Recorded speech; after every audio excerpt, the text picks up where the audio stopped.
guys, welcome to my channel. My name is Binta, and if you're new here, make sure you hit on the subscribe button and also like this video. So today I'm gonna be talking about sex tourism and my take on it, basically sex tourism in the Gambia, because so many people have been asking me this question or asking me, hey, what about sex tourism? Are you gonna talk about it? Now, first of all, the reason why I don't want to talk about it is that sex tourism is everywhere, especially anywhere that tourism plays a big role in their nation's revenue. Okay, so which includes Gambia. You know that tourism is our second largest revenue that comes into that country. So another reason why I really don't talk about it is I see sex tourism as a matter of choice. I'm gonna go ahead and start with the youths. If the youths want to do sex tourism, and by the way, Gambia is small, that's why you're able to see how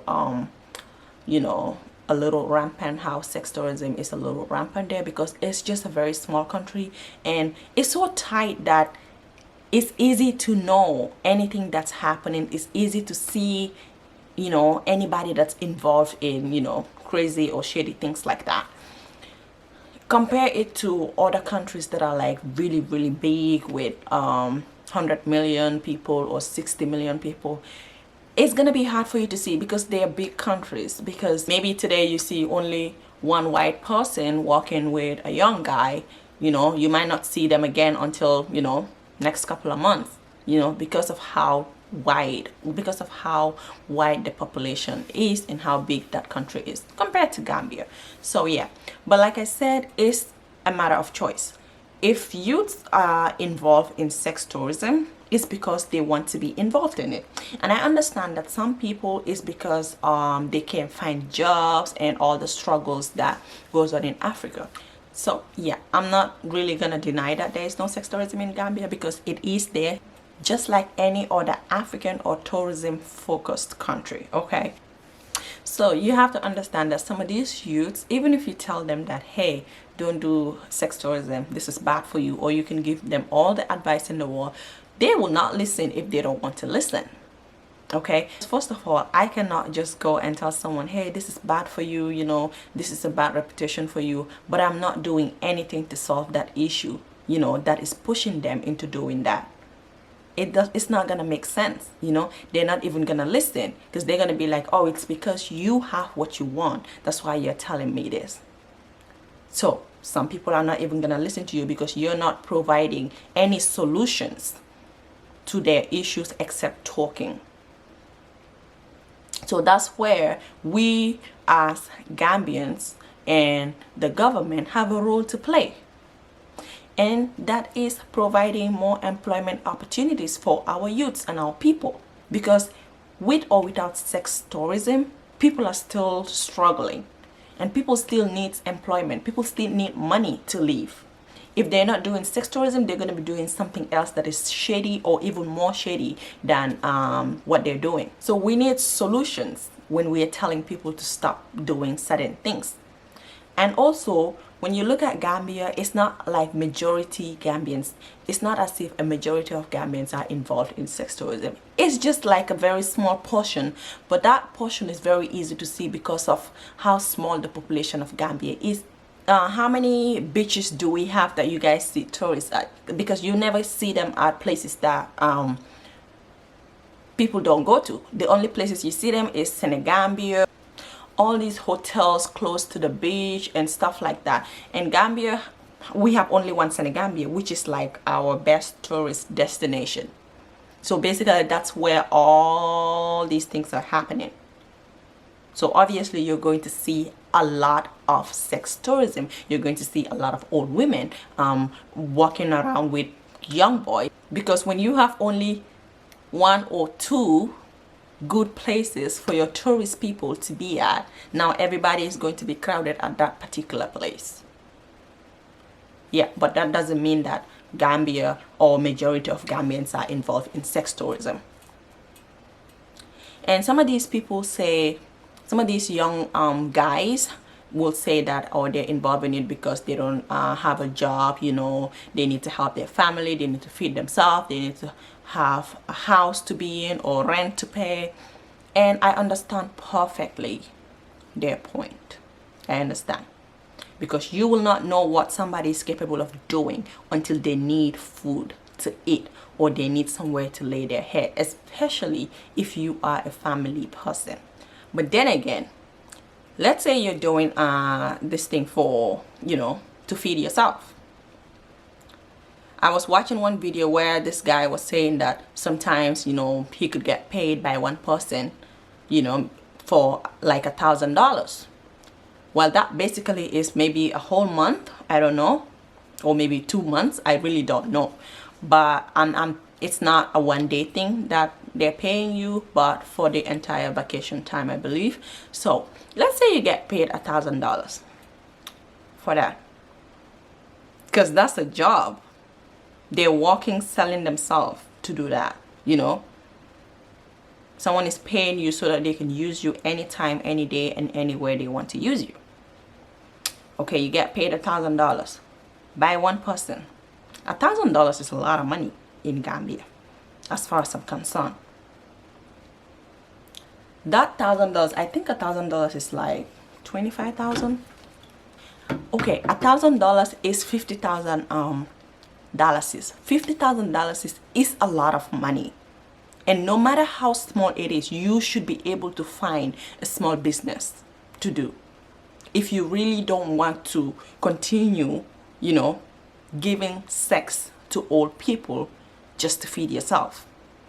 You could involve yourself in a lot of small businesses, just like other Gambians are doing at the market. It's gonna be tough at the beginning because at the start of the business, you're not gonna make, you know, so much money on it, but you will have something to feed yourself and your family with any type of business you're doing in Gambia.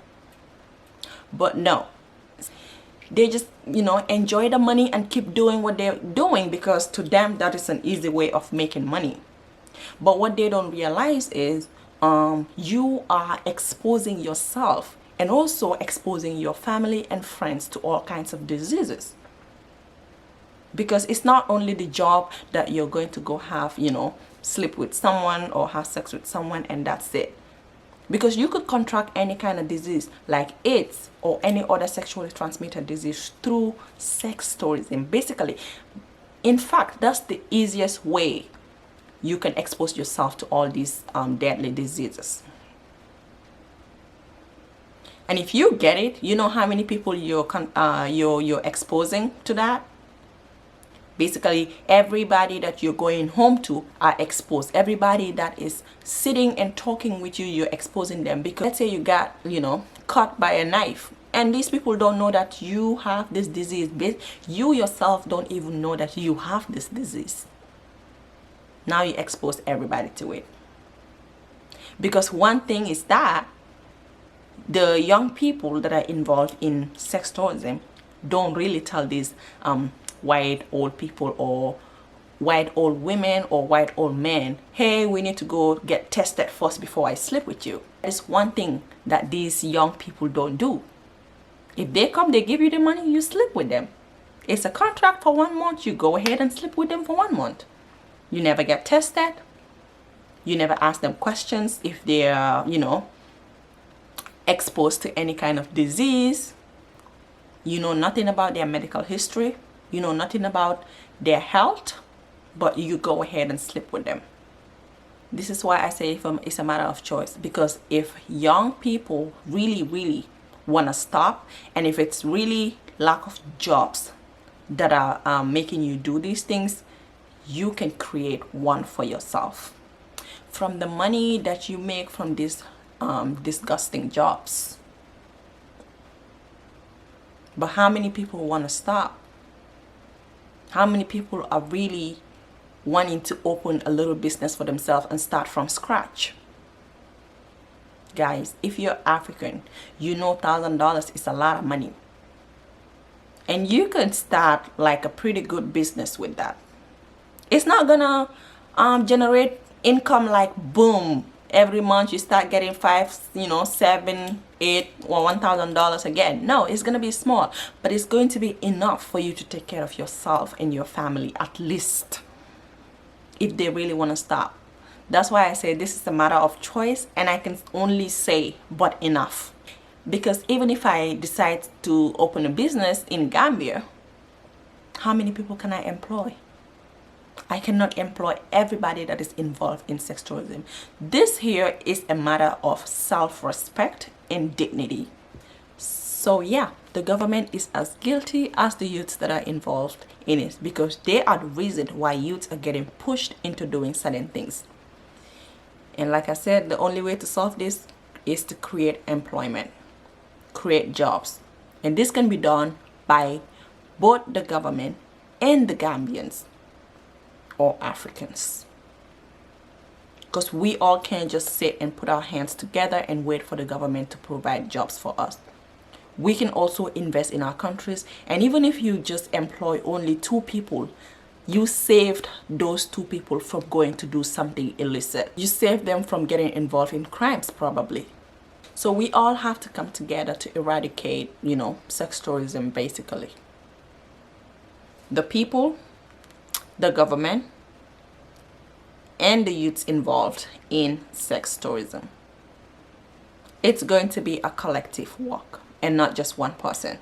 But the one thing that I'm pretty sure of is that 80% of the youths that are involved in it are in it by choice. They are adults, their 30s, or even in their 40s. So sometimes you can only say but enough to those people. That's just what I wanted to talk about today. And let me know your opinion on that, because for me, I'm just gonna tell you, majority of Gambians are not involved in sex tourism. So if you see a lot of tourists and young Gambians walking around, that's because of how small that country is. So it's going to be very easy for you to spot things. But yeah, that's just my opinion on sex tourism. It's going on, a matter of choice, and we can all work together to eradicate it. So yeah, I hope you guys enjoyed this video. If you do, don't forget to give me a big thumbs up, and don't forget to subscribe to my channel as well. I will see you in my next one. Bye guys.